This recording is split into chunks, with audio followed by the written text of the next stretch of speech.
Vamos voltar a falar sobre o conflito da Ucrânia agora, porque depois de conseguirem escapar do Holocausto, 80 anos atrás, judeus sobreviventes que viviam na Ucrânia encontram refúgio agora na Alemanha.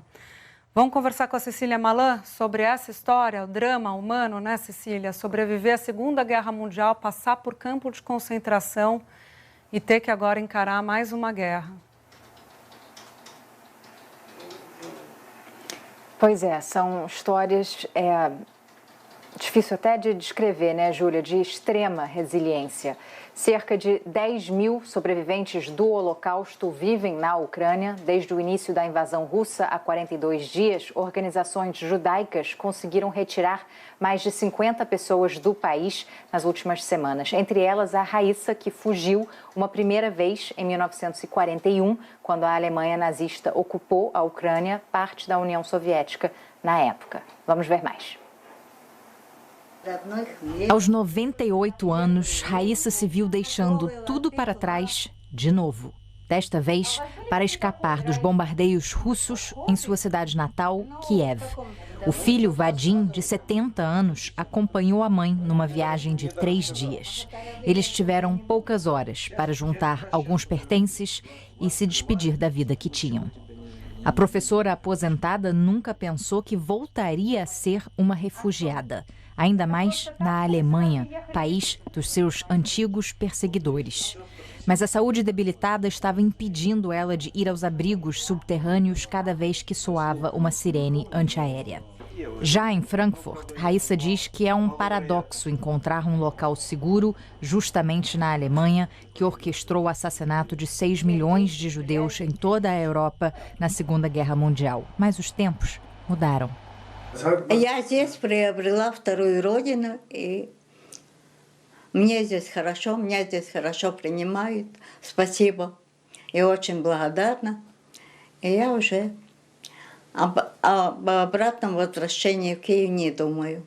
A Alemanha tem hoje uma das maiores populações judaicas da Europa. Estima-se que 80% deles sejam de origem ucraniana ou russa.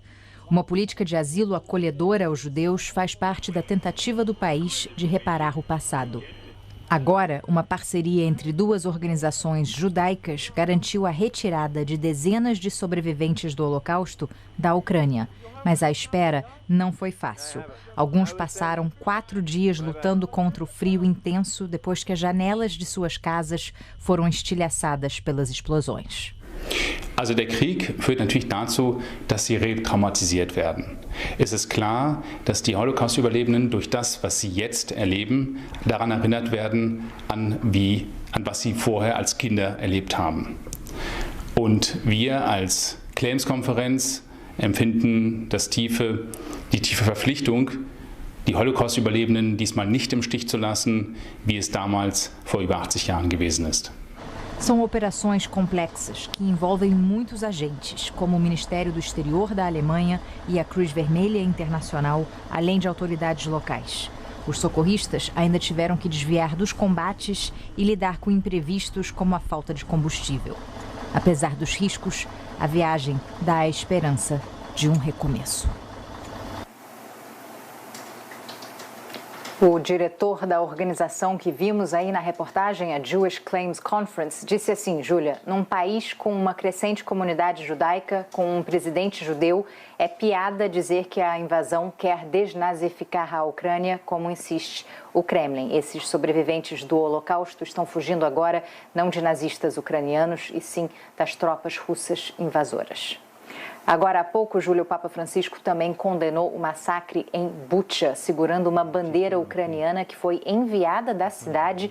O pontífice afirmou que as notícias recentes da guerra, em vez de trazerem alívio e esperança, trazem novas atrocidades. Ele chamou crianças refugiadas que chegaram ontem da Ucrânia e entregou um ovo de Páscoa de chocolate a elas. Crueldade cada vez mais horrenda, ele disse, mesmo contra civis, mulheres e crianças indefesas.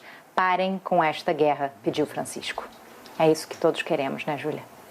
Nossa, sem dúvida, Cília. E toda vez que a gente vê a imagem das crianças, né, o sofrimento fica ainda mais agravado.